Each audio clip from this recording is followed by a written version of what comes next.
DM news Gujarati. Suigam તાલુકાના ડાભી ગામે શાળાને કરાઈ તાળાબંધી। માધ્યમિક અને ઉચ્ચતર માધ્યમિક શાળા ધોરણ 9 થી 12 માં એક જ શિક્ષક હોવાથી શાળાને તાળાબંધી કરાઈ। સુઈગામના ડાભી ગામે શાળાને તાળાબંધી। માધ્યમિક અને ઉચ્ચતર માધ્યમિક શાળાને કરાઈ તાળાબંધી। 9 થી 12 ધોરણમાં એક જ શિક્ષક હોવાથી વિદ્યાર્થીઓનું ભવિષ્ય અંધકારમય। હાઈસ્કૂલમાં કાયમી વધુ શિક્ષકો મૂકવાની વાલીઓની માંગ। કાયમી એક જ શિક્ષક હોવાથી બીજા શિક્ષકો કાયમી મૂકવાની ઉઠી માંગ। શાળાને તાળાબંધી થતા શિક્ષણ વિભાગ થયું દોડતું। જ્યાં સુધી મહેકમ મુજબ શિક્ષકો ન મુકાય ત્યાં સુધી તાળાબંધીનો નિર્ણય પર મક્કમ વાલીઓ। ધાનેરા રાષ્ટ્રીય સ્વયંસેવક સંઘ દ્વારા પ્રેસ કોન્ફરન્સ કરવામાં આવી। ધાનેરા રાષ્ટ્રીય સ્વયંસેવક સંઘ દ્વારા પ્રેસ કોન્ફરન્સ કરવામાં આવી।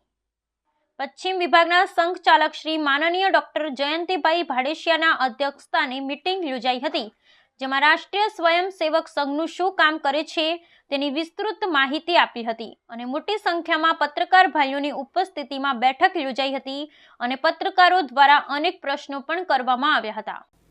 ધાનેરામાં આવેલ શ્રી સરસ્વતી વિદ્યા મંદિર સ્કૂલ ખાતે વિદ્યારંભ સાંસ્કૃતિક કાર્યક્રમનું આયોજન કરાયું।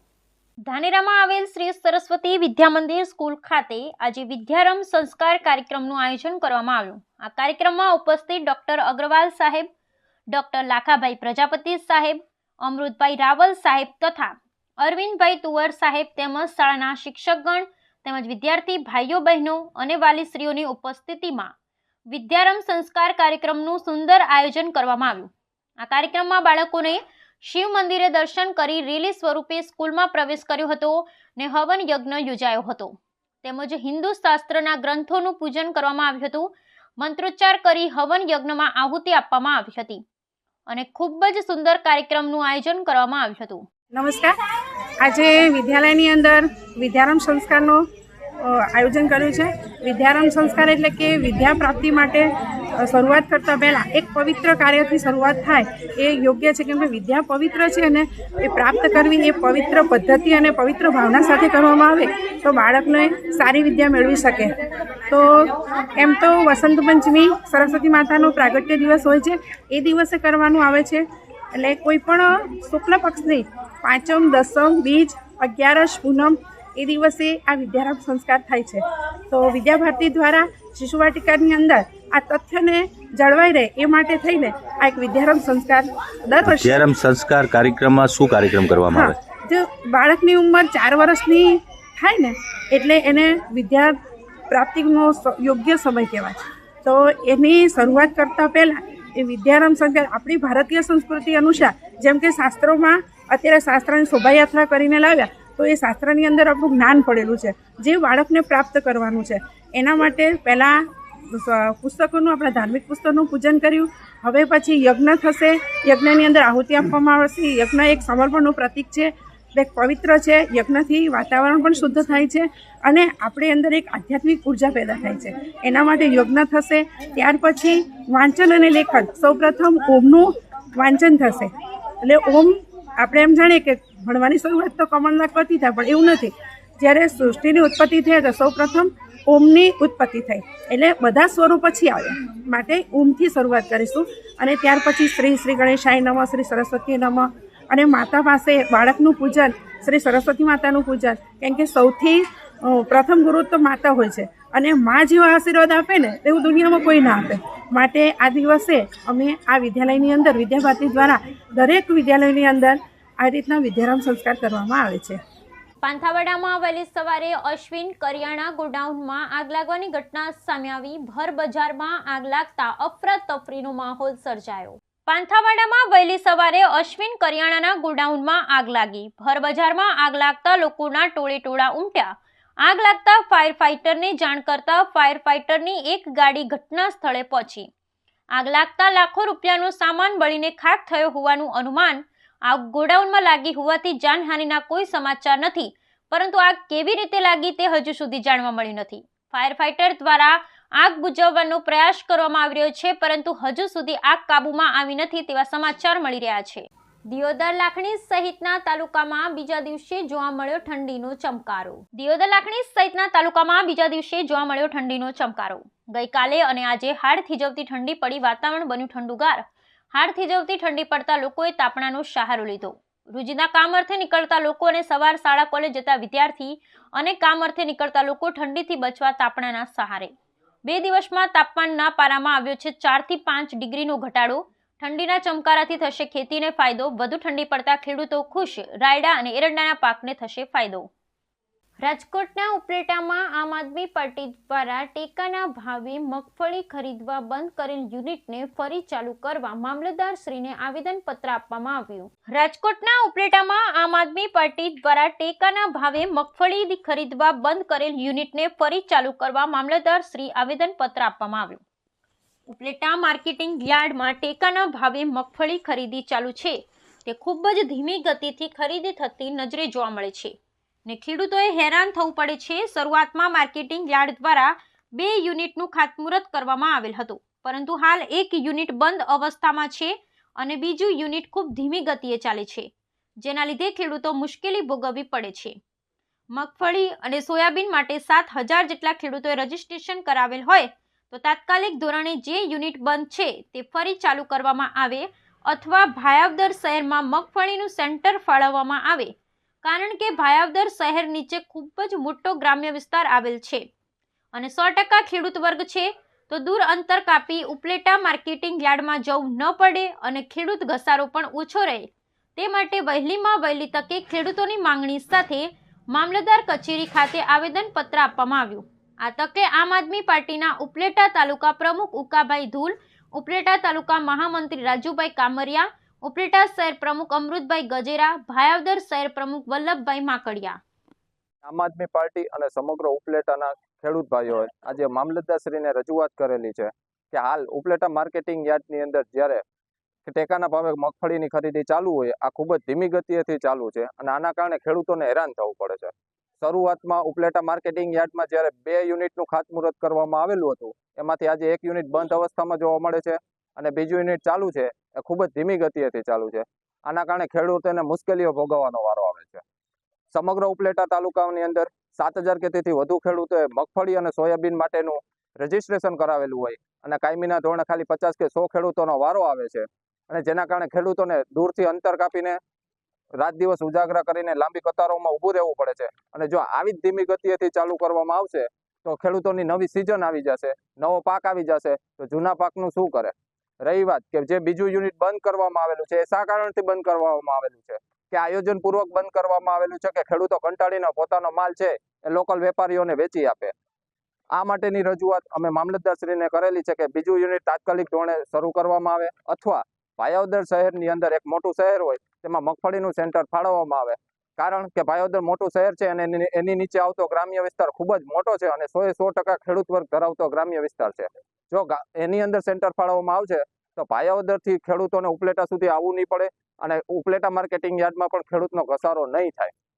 આ માટેની અમે અરજી કૃષિ મંત્રી શ્રી રાઘોજીભાઈ પટેલને પણ આપીશું, સાથે નકલ રવાના અમે મુખ્યમંત્રી શ્રીને પણ કરીશું, તેમજ જિલ્લા કલેક્ટર શ્રીને કરીશું, ડીડીઓ શ્રીને કરીશું અને ઉપલેટા ધોરાજી 75 વિધાનસભાના ધારાસભ્ય શ્રીને પણ કરીશું.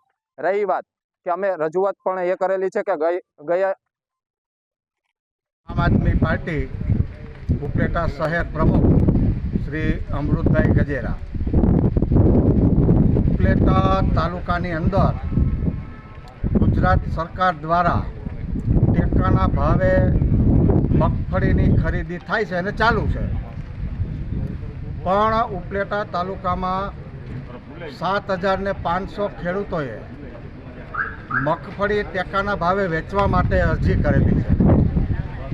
ઉપલેટા તાલુકાને 2 કેન્દ્રો મગફળીના ફાળવવામાં આવ્યા હતા.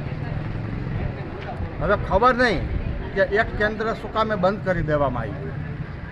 અત્યારે હાલમાં 1 કેન્દ્ર ઉપર મગફળીની ખરીદી ચાલુ છે અને રોજના 60, 70 કે 80 ખેડૂતોની મગફળી લેતા હોય તો આ મગફળીની ખરીદી ઓછામાં ઓછા 3 મહિના ચાલે. અત્યારે રવિ પાકની સિઝન છે, ખેડૂતોએ રવિ પાકનું વાવેતર કરવું હોય, બિયારણ લેવું હોય, ખાતર લેવું હોય અને મગફળીની ખરીદીમાં પોતાનો વારો ના આવે તો એને પૈસા મળે નહીં. પૈસા ના મળે એટલે ખેડૂત હેરાન થાય, હેરાન પરેશાન થઈ જાય આજે લગ્નગાળાની સિઝન છે, કોઈના દીકરા દીકરીના લગ્ન હોય, ક્યાંય મામેરા કરવાના હોય, તો આમાં ખેડૂતોને એટલી બધી મુશ્કેલી પડે છે. અને જો બીજું કેન્દ્ર ચાલુ કરવું હોય અને ઉપલેટા માર્કેટિંગ યાર્ડની અંદર જગ્યાનો અભાવ હોય તો ભાયાવદર પણ એક એવું સેન્ટર છે, મોટું સેન્ટર છે કે ભાયાવદરની નીચે પણ ખૂબ જ ઘણા બધા ગામડાઓ આવે છે, તો ત્યાં પણ એક કેન્દ્ર ચાલુ કરી શકાય.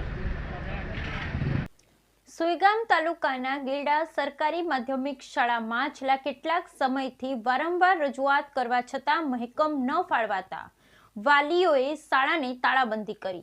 સુઈગામ તાલુકાની ગેડા સરકારી માધ્યમિક શાળા છેલ્લા 2 દિવસથી બંધ છે. ગઈકાલે ગેડા ગામના ગ્રામજનોએ શાળાને તાળાબંધી કરી હતી અને પોતાના બાળકોને પણ શાળામાંથી લઈ ગયા હતા. વાલીઓની રજૂઆત છે કે સરકારી માધ્યમિક શાળા છે પરંતુ પૂરતું મહેકમ નથી અને એ પણ અનિયમિત આવે છે. વારંવાર રજૂઆત કરી છે પરંતુ મહેકમ ન ફાળવાતા આખરે વાલીઓએ આ શાળાને તાળાબંધી કરવાની ફરજ પડી છે. જોકે આ મામલે શિક્ષણ અધિકારી અને શિક્ષણ મંત્રીએ કહ્યું છે કે ભરતી પ્રક્રિયા ચાલુ છે અને ટૂંક સમયમાં આ શાળામાં મહેકમ થઈ જશે. પાલનપુર જિલ્લા શિક્ષણ અધિકારીની કચેરીમાં છેલ્લા 2 માસથી ગેડા ગામના ગ્રામજનોની રજૂઆત કરતા હતા. તેમની માંગણી હતી કે આ સરકારી માધ્યમિક શાળામાં મહેકમ નથી પરંતુ શિક્ષણ અધિકારી દ્વારા કોઈ યોગ્ય પ્રત્યુત્તર ન મળતા આખરે ગઈકાલે ગેડાના ગ્રામજનોએ ગેડા ગામની સરકારી માધ્યમિક શાળાને તાળાબંધી કરી હતી અને પોતાના બાળકોનું ભણતર બંધ કરાવી દીધું. આજે સતત બીજા દિવસે પણ આ શાળા બંધ રહી હતી અને આમ હજી બીજા દિવસે પણ વિદ્યાર્થીઓનો અભ્યાસ બગડ્યો છે. એટલે કે શાળામાં મહેકમ નથી, મહેકમની વારંવાર રજૂઆત છે પરંતુ આ રજૂઆત ન સાંભળતા આખરે બાળકોનો અભ્યાસ બગાડીને પણ વાલીઓ તાળાબંધી કરવા મજબૂર થઈ ગયા છે. છેલ્લા 2 દિવસ થયા વિદ્યાર્થીઓ અભ્યાસ નથી કરી રહ્યા પરંતુ શિક્ષણ અધિકારી દ્વારા કોઈ શાળામાં હંગામી શિક્ષણની પણ વ્યવસ્થા ન કરાતા અથવા કોઈ પ્રત્યુત્તર ન આપતા શાળાબંધી કરવાની ફરજ પડી હતી.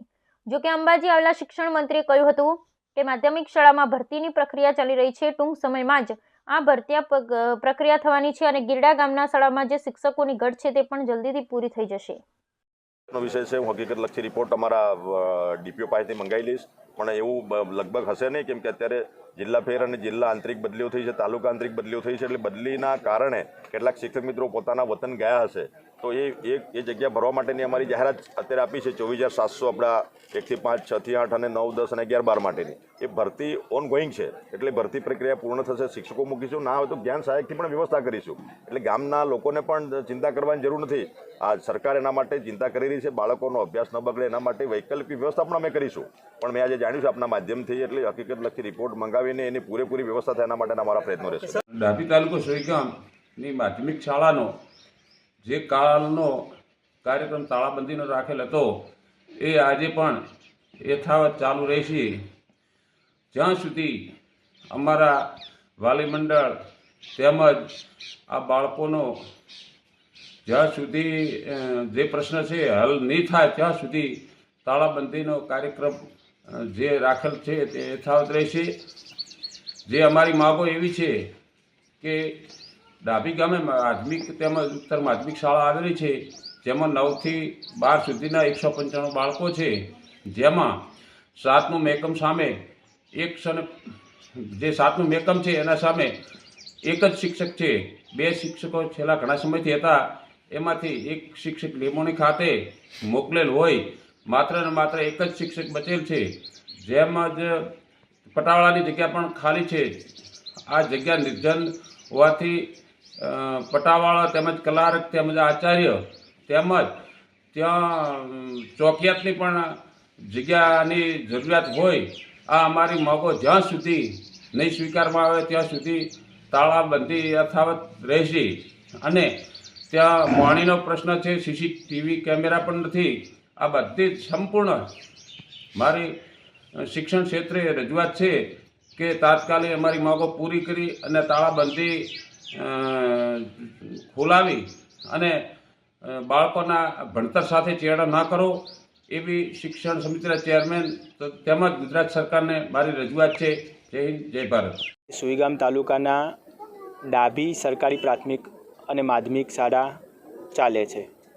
એ જે શાળા ચાલે છે એમાં ધોરણ 9 થી 12ની સરકારી માધ્યમિક અને ઉચ્ચતર માધ્યમિક જે શાળા ચાલે છે એના ત્યાં ગ્રામજનો દ્વારા તાળાબંધી કરવામાં આવેલી છે. વિગત એવી છે કે એ શાળાની અંદર 4 વર્ગો છે અને 4 શિક્ષકો કામ કરી રહ્યા છે, જેમાંથી એક શિક્ષક પરમેનન્ટ છે અને બાકીના 3 શિક્ષક જે છે એ પૂરતી લાયકાત ધરાવતા જ્ઞાન સહાયક શિક્ષકો છે. ગ્રામજનોની એ માગણી છે કે અમને બધા શિક્ષકો પરમેનન્ટ આપવા, અને ગ્રામજનોની જે માગણી છે એના અંતર્ગત જો વાત કરું તો સરકાર અત્યારે ઇનિશિયેટિવ લઈ સમગ્ર ભરતી પ્રક્રિયા ખૂબ ઝડપથી ચલાવી રહી છે અને આગામી ટૂંક જ સમયમાં બનાસકાંઠા જિલ્લાની તેમજ રાજ્યની તમામ સરકારી તેમજ ગ્રાન્ટેડ શાળાઓની અંદર સરકારની ભરતી થઈ જશે. ઉપરાંત સરકારે સરકારી શાળાઓની અંદર જિલ્લા ફેરનો ઓનલાઈન કેમ્પ બી માર્ગદર્શિકા જાહેર કરી લીધી છે, જે અંતર્ગત પણ અન્ય જિલ્લાના જે સરકારી શિક્ષકો છે બદલી થઈને આવશે. ઉપરાંત ટૂંક જ સમયમાં તાલુકા ફેરના જે કેમ્પ છે એ પણ યોજાવાના છે. એટલે ટૂંકમાં કહી શકાય કે આગામી ટૂંક જ સમયમાં જે આ ઘટ છે એ પૂરાઈ જશે. પણ અભ્યાસ રાબેતા મુજબ ચાલી રહ્યો છે. મારા એક વર્ગ 2 અધિકારી એજ્યુકેશન ઇન્સ્પેક્ટર શ્રી કરશનભાઈ પઠાણને અત્યારે ત્યાં મેં મોકલેલા છે તપાસ માટે. અહેવાલ મેં મંગાવેલો છે અને એ લોકો મારી સાથે ચર્ચા કરશે તો આપણે ચર્ચા કરીને એમનો જે સુખદ ઉકેલ છે એ લાવવા માટે પ્રયત્ન કરીશું. ભાભર વિસ્તારમાંથી ઇંગ્લિશ દારૂનો જથ્થો ઝડપી પાડતી બનાસકાંઠા એલસીબી પોલીસ. ભાભર વિસ્તારમાંથી ઇંગ્લિશ દારૂનો જથ્થો ઝડપી પાડતી Banaskantha LCB Bhabhar police station વિસ્તારના ચાત્રા ગામ પાસેથી ક્રેટા ગાડીમાંથી ભારતીય બનાવટના વિદેશી દારૂની બોટલો ટીન નંગ 1977 કિંમત ₹2,68,266 સહિત કુલ કિંમત ₹8,76,266નો મુદ્દામાલ પકડી પાડી પ્રોહી ગણનાપાત્ર કેસ શોધી કાઢતી LCB Palanpur Banaskantha. LCB police સ્ટાફનો માણસો મિલકત સંબંધી ગુનાઓ લગત ભાભર પોલીસ સ્ટેશન વિસ્તારમાં ખાનગી વાહનમાં પેટ્રોલિંગમાં હતા. તે દરમિયાન બેડા 3 રસ્તા પાસે આવતા ખાનગી રાહે બાતમી હકીકત મળેલ કે ભાભર ગાય સર્કલ તરફથી એક સફેદ કલરની હોન્ડાઈ કંપનીની ક્રેટા ગાડી જેનો નંબર અધૂરા નંબર 855 લખેલ, જેમાં ભારતીય બનાવટના વિદેશી દારૂ મેરાજભાઈ રામજીભાઈ રબારી રહે મલુપુર તાલુકો થરાદવાળો ભરી આવી રાધનપુર હાઈવે રોડ તરફ જનાર છે. જે હકીકત આધારે ભાભર કટાવ 3 રસ્તા હાઈવે રોડ પર નાકાબંધી કરતા ઉપરોક્ત હકીકતવાળી ગાડી આવતા જે ગાડી ચાલકને ઊભી ન રાખતા તેનો પીછો કરતા ચાત્રા ગામ પાસે રોડ પર ગાડી ચાલકે કાબુ ગુમાવતા રોડ નીચે ઉતરી જતા ગાડી ચાલક ઈશમ નાસી છૂટ્યો હતો. જે પકડાયેલ ક્રેટા ગાડીમાંથી ગેરકાયદેસર અને વગર પાસ પરમિટ વગરનો ભારતીય બનાવટના વિદેશી દારૂ બિયરની કુલ બોટલ ટીન નંગ 1977 કિંમત ₹2,68,266નું રાખી ગેરકાયદેસર રીતે હેરાફેરી કરી ક્રેટા ગાડી કિંમત ₹6 લાખ તથા મોબાઈલ ફોન નંગ 1 મળી કુલ કિંમત ₹8,73,266નો મુદ્દામાલ રાખી તેમજ સદર ક્રેટા ગાડીનો સાચો નંબર GJ18BP8686ની જગ્યાએ ખોટી રજિસ્ટ્રેશન પ્લેટ નંબર GJ0FD 855 વાળી ખોટી બનાવેલ રજિસ્ટ્રેશન પ્લેટ લગાડી ઠગાઈ કરવાના ઈરાદાથી ખોટી નંબર પ્લેટનો ખરા તરીકે ઉપયોગ કરી ક્રેટા ગાડી ચાલક મેરાજભાઈ રામજીભાઈ રબારી રહે મલુપુર તાલુકો થરાદ જિલ્લો બનાસકાંઠા વાળા નાસી ગયેલ હોય, જેથી તેના વિરુદ્ધ ભાભર પોલીસ સ્ટેશન ખાતે ધી ગુજરાત પ્રોહિબિશનનો એક્ટ તથા BNS એક્ટ મુજબની કાયદેસરની કાર્યવાહી કરવામાં આવેલ છે. નાસી જનાર આરોપી એક મેરાજભાઈ રામજીભાઈ રબારી રહે મલુપુર તાલુકો થરાદ જિલ્લો બનાસકાંઠા. બ્યુરો રિપોર્ટ ગોપાલ કે પૂજારા, ભાભર, બનાસકાંઠા. નડિયાદ અને ભરૂચના પત્રકાર સામે પાલનપુર તાલુકા પોલીસ મથકમાં ફરિયાદ નોંધાઈ છે. બળજબરીપૂર્વક પૈસા પડાવી લેવાનું અને ધાક ધમકી આપવાનો ગુનો નોંધાયો છે. ભરૂચ અને નડિયાદના પત્રકારો સામે પાલનપુર તાલુકા પોલીસ મથકે ફરિયાદ નોંધાઈ છે. બળજબરીપૂર્વક પૈસા પડાવી લેવાનું અને ધાક ધમકી આપવાનો ગુનો નોંધાયો છે. પાલનપુર તાલુકાના મોરિયા ગામે સસ્તા અનાજની દુકાનના સંચાલકને નાક ધમકી આપી 2000 રૂપિયા પડાવી લીધા હતા અને ત્યારબાદ દુકાનનું લાયસન્સ રદ કરી દેવાની ધમકી આપી હતી. જોકે સસ્તી અનાજના આ દુકાનના સંચાલકની ગાડીને પણ રોકી હતી. જે અનાજનો જથ્થો હતો એ વિતરણ કરવા અને દુકાનમાં જે જથ્થો ઉતારવાનો હતો તે ગાડીને આ પત્રકારોએ રોકી હતી અને ત્યારબાદ 10,000 રૂપિયાની પણ માંગણી કરી હતી. જોકે સસ્તા અનાજની આ દુકાનના સંચાલક અને ગ્રામજનોએ આ 4 ઇસમોને પકડી લીધા હતા અને ત્યારબાદ પોલીસને સોંપ્યા હતા. જયશ્રી માળી, ગૌતમ ડોડિયા, હાર્દિક દેવકિયા અને નૂર મોહમ્મદ અબ્દુલ આ 4 જે પત્રકારો હતા તે નડિયાદ અને ભરૂચના હતા અને બનાસકાંઠામાં સસ્તા અનાજના દુકાનના સંચાલકને ધમકી આપી અને બળજબરીપૂર્વક પૈસા પડાવવાની ફરિયાદ તાલુકા પોલીસ મથકે નોંધાઈ છે. ગૌતમ ડોડિયાનો ઇતિહાસ પણ ગુનાહિત છે. અગાઉ પણ પોલીસ ફરિયાદ નોંધાયેલી છે. ત્યારે પોલીસ અત્યારે તો ભરૂચ અને નડિયાદ પત્રકાર સામે પોલીસે ગુનો નોંધી કયા બેનર હેઠળ પત્રકાર હતા અને અગાઉ પણ કયા કયા ગુના કર્યા છે કેમ કે તેની તપાસ હાથ ધરી છે. ગઈકાલ તારીખ 9ના રોજ સાંજના મોરિયા ગામે સસ્તા અનાજની દુકાનના ઓનર રાજેશભાઈ પોપટભાઈ બારોટે પત્રે ફરિયાદ આપેલી કે 4 જેટલા ઈસમો એમની સસ્તા અનાજની દુકાને આવેલા અને કે અમે પત્રકારો છીએ તેવી ઓળખાણ આપી અને ત્યાં અનાજનું ટ્રાન્સપોર્ટેશનનું કામ ચાલતું હતું. ત્યાંના વિડીયો ઉતારેલા તથા ફોટા લીધેલા અને તેમને ધમકાવ્યા કે તમે આ ગેરકાયદેસર રીતે અનાજનો જથ્થો સગે વગે કરો છો અને અમે તમારું આ મીડિયામાં આપી દેવીશું અને તમને પેપરમાં પ્રેસ આઉટ કરીશું અને તમારું લાઇસન્સ અમે રદ કરાવી દઈશું. એ પ્રકારેની એમને ધમકીઓ આપી અને એમની પાસેથી બળજબરીપૂર્વક રૂપિયા 2000 કઢાવી લીધેલા અને ફરિયાદી પોતે તે ક્ષણે પત્રકારનું નામ આપતા ગભરાઈ ગયેલા અને પોતાની બદનામી ન થાય તે સારું તેમણે પૈસા એમની પાસેથી કઢાવી લીધેલા હોય. પછી તાત્કાલિક એમને ધ્યાન ઉપર આવતા એમને તાત્કાલિક અમારો પોલીસનો સંપર્ક કરેલો, જેથી અમોએ તેમનો ફરિયાદ વિગતવારની લઈ અને 4 આરોપીઓને ધોરણસર અટક કરેલ છે અને જેમાં પૂછપરછ કરતાં 4 આરોપી પૈકી ગૌતમભાઈ જીવણભાઈ ડોડિયા તે ભરૂચના છે, હાર્દિક ભૂપેન્દ્રભાઈ એ નડિયાદના છે, નૂર મોહમ્મદ અબ્દુલ્લા તે ભરૂચના છે અને હાર્દિક અને એક જય મહેશકુમાર શ્રીમાળી તે નડિયાદના છે. એ 4 જણા જુદા જુદા પત્રકારત્વ તરીકે ફરજ બજાવવાનું જણાવે છે અને તેની ધોરણસર અટક કરવામાં આવેલ છે અને તેની તપાસ ચાલુમાં છે કે તે કયા પત્રકાર તરીકે કે ફરજ બજાવે છે અને એમની વિરુદ્ધમાં ધોરણસરનો ગુનો દાખલ કરી અને એમને અટક કરવામાં આવેલ છે અને આગળની કાર્યવાહી ચાલુ છે. મારું નામ બારોટ રાજેશકુમાર પોપટલાલ, રહેવાસી મોરિયા, તાલુકો પાલનપુર, જિલ્લો બનાસકાંઠા. કાલે 9/12/2024ના રોજ મોરિયા મુકામે અમે સસ્તા અનાજનો માલ અમારી દુકાનનો માલ ઉતરાવતા હતા. તે સમયે 4 શખ્સો અમારી દુકાન પર આવેલા અને મને કે તમે આ કાળા બજાર કરો છો, આ કરો છો, તે કરો છો અને મને ધમકાવેલો અને કે આટલા પૈસા આપી દો નકર અમે તમને તમારી દુકાન ચલાવવા દઈએ નહીં અને તમારી દુકાન બંધ કરાવી દઈશ. એ રીતે કરી અને પૈસાની માગણી કરેલ, પણ મેં એમને આપ્યા ના તો મારા ખિસ્સામાંથી તેમને 2000 રૂપિયા કાઢી અને નીકળ્યા. એટલે ગામ લોકોએ અમને પકડ્યા. પછી અમને ખબર પડી કે આ કોઈ પત્રકાર નથી, તો ગામ લોકોએ અમને પકડી અને મને જાણ થઈ તો મેં 2-4 લોકોને ફોન કર્યા એટલે એમને પકડી અને અમે તાત્કાલિક તાલુકા પોલીસ સ્ટેશનમાં જાણ કરી અને પોલીસના હવાલે કર્યા અને એમના વિરુદ્ધ મેં ફરિયાદ આપી છે. હવે તપાસ કરવાનું રહ્યું.